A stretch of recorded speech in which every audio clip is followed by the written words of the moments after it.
The easiest way to judge a person is by the hand you refuse to shake. The crystal chandeliers of the Grand Crescent Hotel scattered warm golden light across polished marble floors as more than 400 guests drifted through Whitmore Global's annual charity gala, dressed in tailored tuxedos and elegant evening gowns worth more than many families earned in a month. Waiters carrying silver trays moved quietly between conversations about billion-dollar acquisitions, international markets, and philanthropic awards, while a string quartet played softly beneath the towering glass ceiling. At exactly 7:15 p.m., every camera seemed focused on one woman. Charlotte Whitmore, the 38-year-old CEO whose face had appeared on the cover of every major business magazine that year, walked confidently through the ballroom in an ivory designer gown, greeting investors, senators, media executives, and celebrities with effortless precision. Every smile looked rehearsed. Every handshake looked calculated. Every introduction strengthened her reputation as the rising star expected to lead Whitmore Global into its next era. Across the room, another guest quietly entered without attracting attention. Marcus Bennett adjusted the cuff of his classic black tuxedo before accepting a glass of sparkling water from a passing server. Unlike nearly everyone else in attendance, he wore no expensive watch that demanded attention, no oversized security detail, and no entourage announcing his arrival. His name badge simply read, Marcus Bennett. Nothing more. No title. No credentials. No indication that he had spent years overseeing international operations across 3 continents, or that board members in London, Singapore, and New York already knew his reputation long before most executives at Whitmore Global had ever heard his name. Marcus wasn't interested in making an entrance. He simply observed the room with calm eyes, occasionally exchanging warm smiles with hotel staff who seemed strangely pleased to see him. One elderly valet nodded respectfully from across the lobby. A banquet manager quietly greeted him by name before returning to work. Those small moments went unnoticed by everyone who mattered, or at least by everyone who believed they mattered. Then fate quietly arranged the moment no one would forget.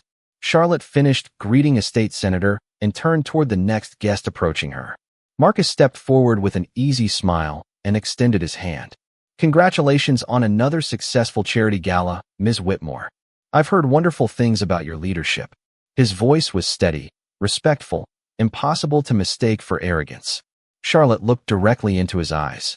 For a brief second, she clearly saw the outstretched hand waiting between them. Then, without saying a single word, she turned her shoulders slightly, reached past him, and enthusiastically welcomed another executive standing just behind Marcus. Cameras flashed. Laughter continued around them. Yet within a few feet of that awkward silence, several guests noticed exactly what had happened. Marcus's hand remained suspended in the air for one long heartbeat before he quietly lowered it, his expression never changing. There was no embarrassment on his face, no anger, no attempt to demand acknowledgement. He simply offered a polite nod as though nothing unusual had happened. A pair of young executives exchanged amused glances nearby. Someone whispered, "Guess he thought he knew her." Another quietly chuckled before returning to his champagne. Charlotte never looked back. She had already moved on to someone she believed was far more important. None of them realized that the evening's biggest introduction had not happened yet. Marcus drifted away from the growing circle around Charlotte without the slightest change in his pace, stopping beside a floor-to-ceiling window where the lights of downtown Chicago shimmered across the river like ribbons of gold. He rested one hand lightly against the crystal glass and quietly watched the reflections instead of the people. Anyone observing him would have assumed he was simply another overlooked guest filling time before dinner. They would have been wrong. Earlier that afternoon, his flight from London had landed just before noon after nearly 8 hours in the air. Instead of heading to a luxury hotel, Marcus had spent the afternoon at Whitmore Global's headquarters, where only 3 members of the board had privately welcomed him into a conference room overlooking the city. There had been no photographers, no press release, and no formal announcement. Chairman William Harrington had insisted everything remain confidential until the gala. Let them meet the man before they meet the title, the 72-year-old chairman had said with a quiet smile. Marcus had agreed immediately. Titles had never impressed him nearly as much as character. For more than 15 years, he had quietly rebuilt struggling divisions across North America, Europe, and Asia, earning respect not because he demanded it, but because he listened before speaking and remembered the names of receptionists, custodians, drivers, and interns just as easily as those of investors. At every office he visited, employees often noticed one unusual habit. Marcus always greeted the first person he met each morning before entering any executive meeting. To him, dignity was never measured by job descriptions. Back inside the ballroom, Charlotte continued moving effortlessly from one influential conversation to another. Investors congratulated her on another record-breaking quarter. A television reporter requested a brief interview before the awards ceremony. Members of the board complimented the flawless organization of the evening. She accepted every compliment with polished confidence, believing the night was unfolding exactly as she had planned. As she crossed the ballroom again, she noticed Marcus speaking quietly with one of the hotel's maintenance supervisors near the service entrance. The older man laughed warmly before shaking Marcus's hand with genuine appreciation. Charlotte barely glanced in their direction. In her mind, the scene confirmed her first impression. Whoever he was, he clearly belonged with the staff rather than among the executives. Nearby, two junior vice presidents noticed the exchange as well. "Do you know him?" one quietly asked. The other shrugged. "Probably somebody's guest. Maybe a consultant. Definitely not anyone important." Their assumptions spread almost effortlessly through the room because confidence often sounds convincing even when it is completely wrong. Meanwhile, Marcus accepted another glass of sparkling water from a young server whose hands trembled slightly while balancing the silver tray. "Thank you," Marcus said warmly. "You have been working hard all evening." The young man blinked with surprise before smiling. "Thank you, sir. I appreciate that." It was only a brief exchange, lasting no more than a few seconds, yet several nearby employees noticed it immediately. Respect, especially when unexpected, has a way of traveling farther than applause. At exactly 7:45, the ballroom lights dimmed slightly as soft music faded into silence. Conversation slowed. Hundreds of guests gradually turned toward the illuminated stage where a single podium now stood beneath the enormous Whitmore Global banner. Chairman William Harrington stepped into the spotlight carrying a small stack of note cards. But instead of beginning the scheduled charity presentation, he looked slowly across the room as though searching for someone very specific. Charlotte smiled confidently, certain her name would be the first one called. Across the ballroom, Marcus quietly set down his untouched glass and waited. Chairman William Harrington rested both hands on the polished walnut podium and allowed the silence to settle naturally across the ballroom before speaking. "Good evening, everyone. Thank you for supporting another year of opportunity, education, and community service." Warm applause rolled through the crowd. Charlotte Whitmore stood near the front table with the composed smile she had perfected over years of public appearances. She assumed the chairman would soon recognize the executive team for another successful year, just as he always had. Instead, William glanced down at his note cards, smiled to himself, and looked back toward the audience. "Tonight is different," he said. "Tonight is not only about celebrating what we have accomplished. It is also about welcoming someone whose leadership will shape what comes next." The room grew noticeably quieter. Several board members exchanged knowing glances while most executives looked puzzled. Charlotte felt a brief flicker of curiosity, but remained confident. She had spent months preparing for greater responsibilities, and many industry analysts had openly predicted she would eventually become the company's next chairwoman. The timing seemed almost perfect. Across the ballroom, Marcus remained exactly where he was near the window, hands relaxed in front of him, showing no sign that anything unusual was about to happen. William continued, "Over the past 18 months, our board has searched across the world for someone capable of leading Whitmore Global through its next chapter. We interviewed remarkable candidates from New York, London, Singapore, and Toronto. We reviewed extraordinary records and impressive achievements. Yet one name consistently rose above every other recommendation." Soft whispers spread from table to table. Charlotte discreetly adjusted the bracelet on her wrist and lifted her chin slightly, preparing herself for the possibility that this announcement might somehow involve her future. Near the stage, one investor quietly leaned toward another. "Do you know who it is?" The second man shook his head. "No idea. The board has kept this incredibly quiet." William paused once more before speaking again. What impressed us most was not simply financial performance. It was character. We discovered a leader who remembered the names of new employees months after meeting them. A leader who visited manufacturing plants before executive offices. A leader who believed respect should never depend upon a person's title. Those words caused several board members to nod with quiet agreement. Charlotte listened politely, although she privately wondered why the chairman seemed to be describing qualities more suited to a motivational speaker than a corporate executive. At that exact moment, one of the hotel's senior event coordinators approached Marcus with a gentle smile. "Sir, everything is ready." Marcus thanked her softly, straightened his jacket, and walked calmly toward the center aisle. A few guests noticed his movement, but assumed he was simply looking for a better seat before dinner. Charlotte barely acknowledged him as he passed several yards away. Her attention remained fixed on the stage. William finally folded his note cards, placed them on the podium, and spoke with unmistakable pride. "Ladies and gentlemen, please join me in welcoming the newly appointed executive chairman of Whitmore Global, the man who, beginning tonight, will oversee every division of this company and work directly with every executive leader in this room." He turned toward the center aisle, his smile widening. "Mr. Marcus Bennett." For one suspended heartbeat, the ballroom became so quiet that the gentle hum of the crystal chandeliers seemed louder than the crowd itself. The silence held for only a second before hundreds of heads turned toward the center aisle in perfect unison. Marcus Bennett walked forward with the same calm pace he had maintained all evening, neither rushing to the stage nor slowing to absorb the attention. His polished shoes echoed softly across the marble floor, while conversations dissolved into stunned whispers.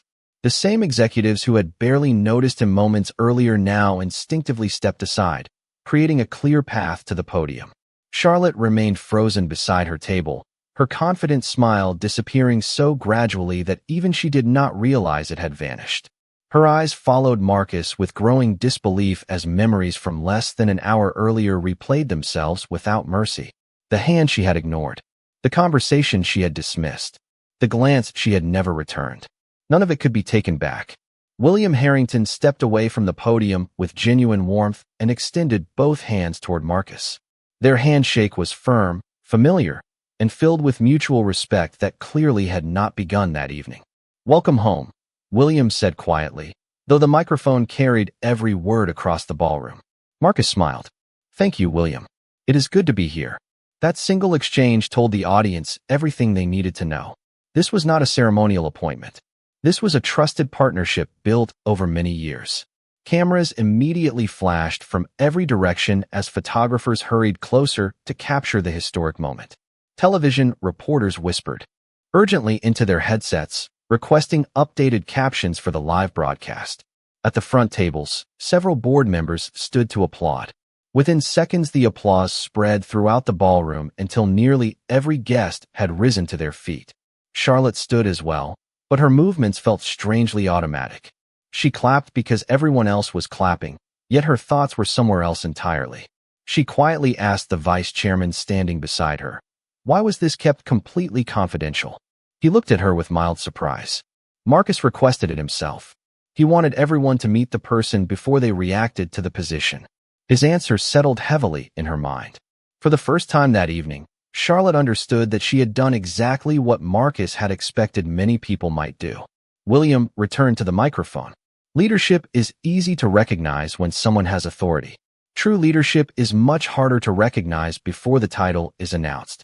That is exactly why tonight mattered. Those words landed across the room with quiet force. Several executives lowered their eyes, each privately reconsidering conversations they had ignored or judgments they had made during the evening. Marcus finally stepped behind the podium, but instead of beginning with financial projections or corporate strategy, he looked across the audience with calm gratitude. His eyes briefly met Charlotte's. There was no anger in his expression, no satisfaction, no silent accusation, only quiet composure. Charlotte felt unexpectedly uncomfortable because kindness was somehow more difficult to face than disappointment would have been. Marcus rested his hands lightly on the podium and allowed the applause to fade naturally before speaking. Thank you for your generous welcome. Before we discuss the future of Whitmore Global, I would like to tell you about the most important lesson I learned during my very first day as an intern many years ago. The ballroom became completely still once again, because everyone sensed that what came next was no longer simply a corporate speech.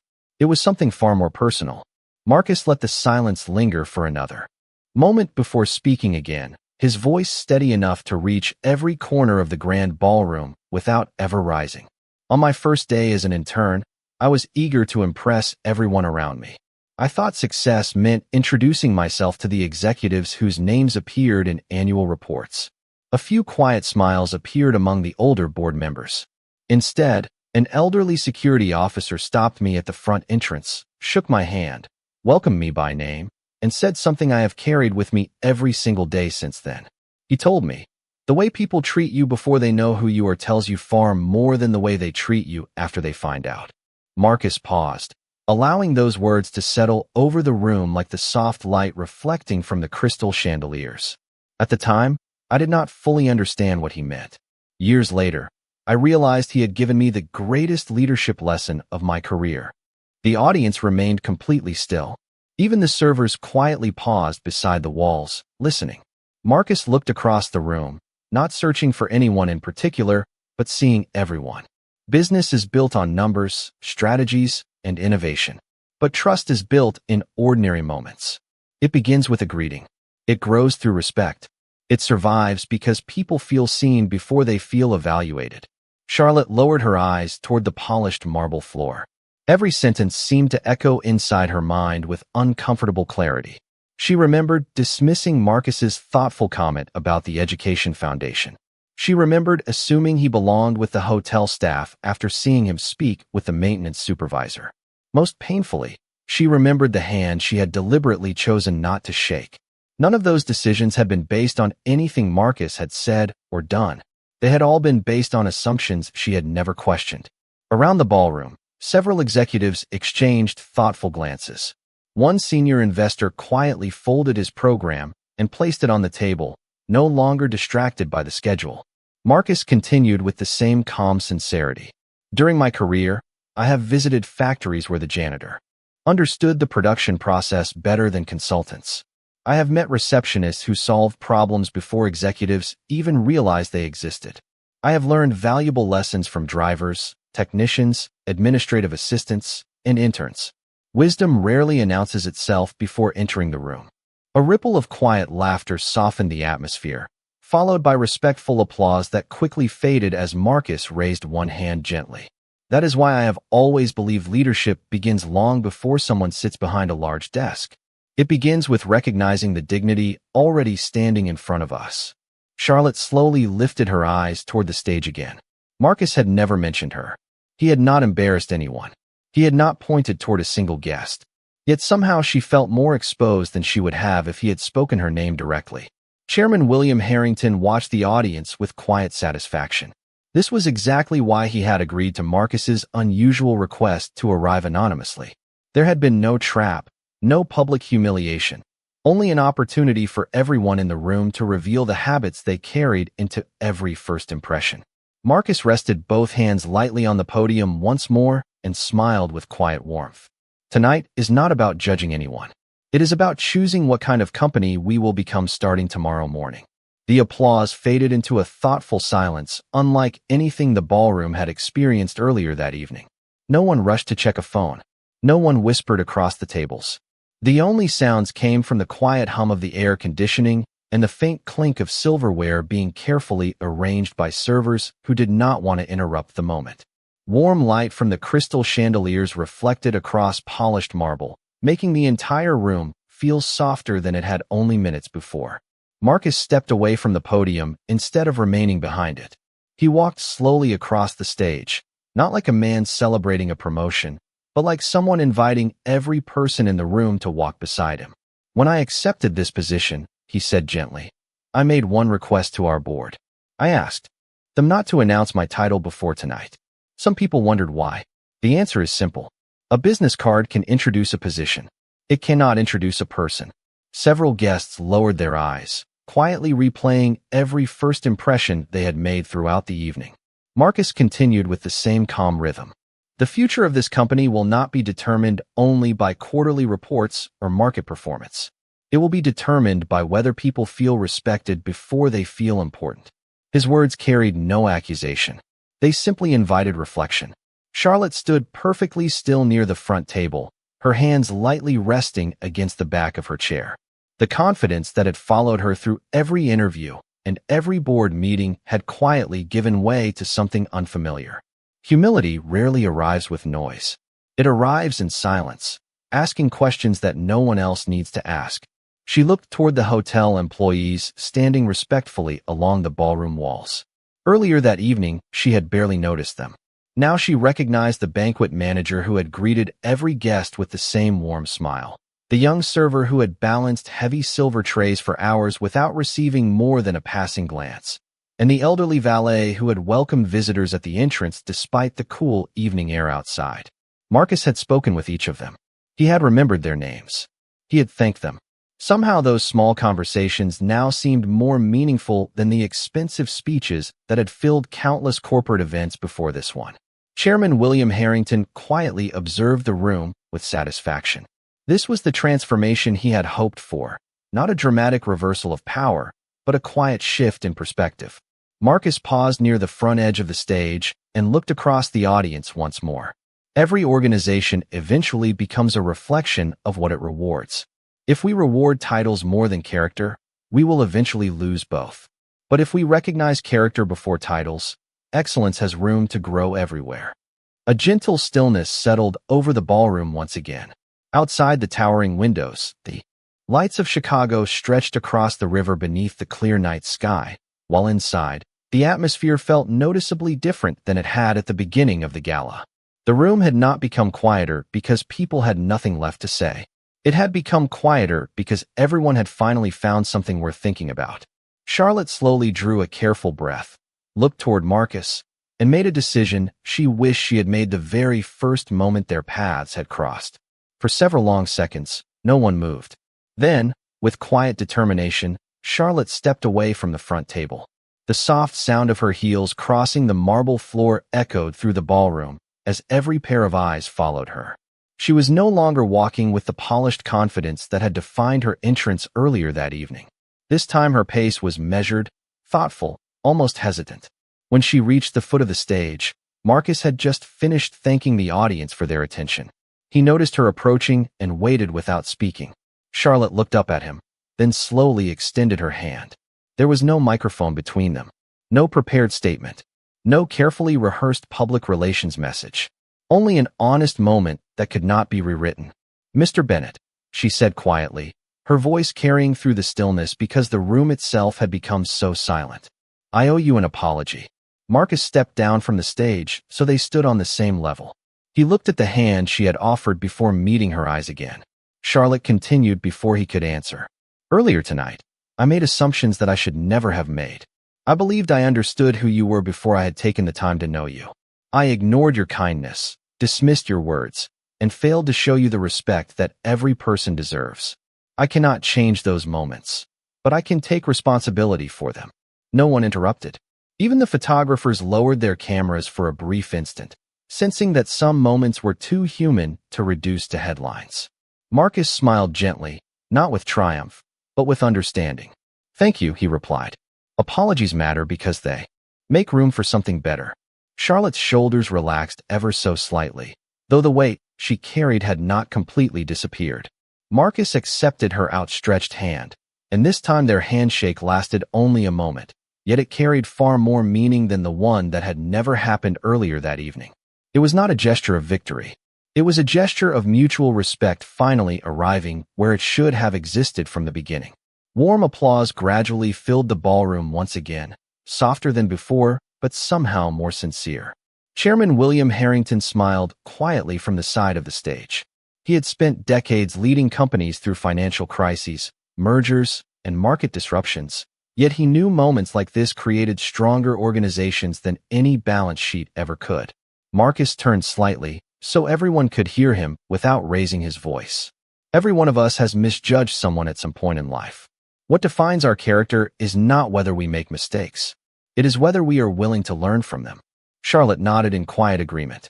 She understood that lesson now in a way no leadership seminar or executive retreat could have taught her. Around the ballroom, conversations resumed with a noticeably different tone.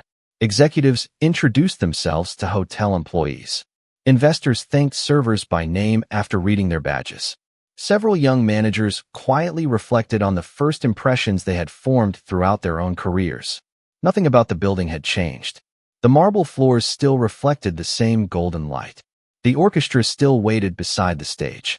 The city skyline still shimmered beyond the towering windows. Yet somehow the room itself felt warmer, as though respect had become visible in ways that expensive decorations never could. As the applause gradually settled, the atmosphere inside the Grand Crescent Hotel no longer felt like an ordinary corporate gala. Conversations that had once revolved around stock prices and expansion plans now carried a different tone. Executives who had spent years discussing leadership in conference rooms found themselves quietly practicing it. In the ballroom, one by one, guests approached the hotel staff with genuine appreciation. A senior investor thanked the banquet manager for an impeccably organized evening. A regional vice president introduced himself to the maintenance supervisor Marcus had greeted earlier, surprised to learn the man had worked in the building for more than 25 years. Small moments, almost invisible to the outside world, quietly transformed the room. Marcus watched without interrupting. He understood that lasting change rarely began with dramatic speeches. It began when people chose different actions after hearing the truth.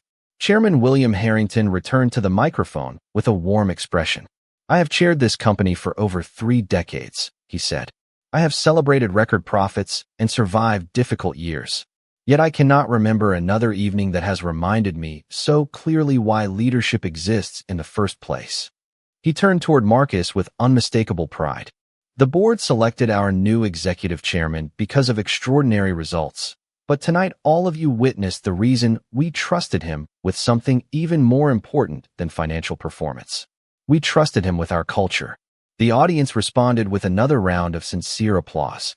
Marcus thanked the chairman with a respectful nod before speaking once more.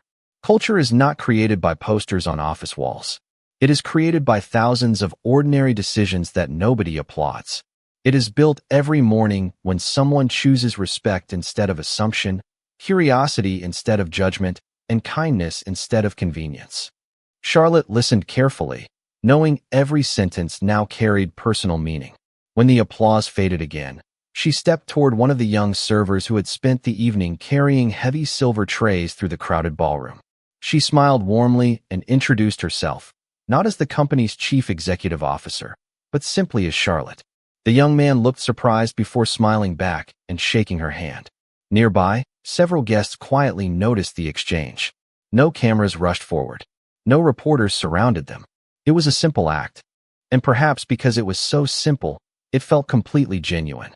Marcus observed the moment with quiet satisfaction. This was never about proving someone wrong. It was about opening a door that had remained closed for far too long. Outside the towering windows, the lights of Chicago reflected across the calm river beneath the cool evening sky, while inside, the orchestra began playing a gentle arrangement that filled the ballroom without overwhelming the conversations now unfolding with renewed warmth. William Harrington lifted his glass for the evening's final toast. "To every person whose title may never appear in tomorrow's headlines, but whose character quietly shapes tomorrow's success." Crystal glasses rose throughout the room. Marcus lifted his sparkling water with the same quiet smile he had worn since arriving that evening. Charlotte raised her glass as well, meeting his eyes briefly across the ballroom. This time there was no hesitation, no uncertainty, only mutual respect. In that quiet exchange, everyone present understood that the most valuable investment made that night had never appeared on a financial report. It had been made in the hearts of the people who would walk into work differently when morning finally arrived. The gala slowly drew to a close, but no one seemed eager to leave. The conversations lingering beneath the crystal chandeliers were no longer about promotions, mergers, or market forecasts. Instead, people spoke quietly about first impressions, unexpected lessons, and the surprising power of ordinary respect. Outside, the cool Chicago night wrapped the city in a calm glow as reflections from office towers shimmered across the river. Inside, The ballroom felt lighter, not because anything in the room had changed, but because many of the people inside it had. As the final guests prepared to depart, Marcus thanked every member of the hotel staff waiting near the entrance. He shook the hand of the elderly valet who had welcomed visitors for more than 2 decades, thanked the banquet manager for coordinating the evening so flawlessly, and smiled at the young server who had carried sparkling water throughout the event. None of those moments attracted photographers. None of them appeared on the large screens inside the ballroom. Yet those simple gestures quietly became the evening's most lasting memories. Charlotte watched from a short distance before walking toward the entrance herself. She paused beside the same maintenance supervisor she had overlooked earlier and introduced herself with genuine warmth. The older man smiled politely, surprised that the company's chief executive officer wanted to know how long he had worked there. 26 years, he answered proudly. Charlotte smiled back. Thank you for helping make tonight possible. The words were simple, but they were sincere. Marcus noticed the exchange without saying anything. He understood that real change never needed applause. It only needed consistency. Chairman William Harrington stepped outside for a moment, breathing in the crisp evening air before looking back through the towering glass windows at the ballroom that had finally begun to empty. He quietly reflected on the decision the board had made months earlier. Choosing Marcus had always been about finding an exceptional leader. Allowing him to arrive without announcing his title had revealed something even more valuable. It had shown everyone, including the board itself, that character is easiest to recognize before authority enters the conversation. As Marcus prepared to leave, Charlotte approached him one final time. I hope tomorrow is a new beginning, she said softly. Marcus smiled with the same quiet kindness that had never left him throughout the evening. Tomorrow always is, he replied. Every morning gives us another chance to become the person we hoped we had been yesterday. Charlotte nodded, understanding that forgiveness had not erased her mistake, but it had given her the opportunity to grow beyond it. Marcus extended his hand once more. This time Charlotte accepted it immediately. There were no cameras, no audience waiting to react. Only 2 professionals standing beneath the warm lights outside the hotel, beginning a partnership built not on assumptions, but on mutual respect. As Marcus walked toward the waiting car, the city lights reflected softly across the polished pavement. Behind him, the ballroom doors slowly closed, carrying with them the echoes of an unforgettable evening. The first handshake had been left unanswered. The last handshake needed no explanation. Long after the flowers were cleared away, the tables folded, and the lights dimmed, people would remember neither the menu nor the speeches. They would remember a quiet man who never demanded respect, a leader who chose grace over pride, and a lesson that outlived the gala itself. Because titles may open doors, but character is what people remember long after those doors have closed.